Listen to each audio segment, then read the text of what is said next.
Всем привет! Скоро, начну раскрывать такую тему, как ремонт холодильных систем в фурах-рефрижераторах.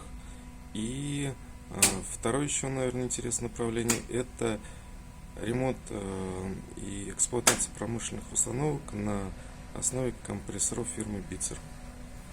Вот. Это где-то я планирую начать выкладывать видео где-то числа с 10 ноября.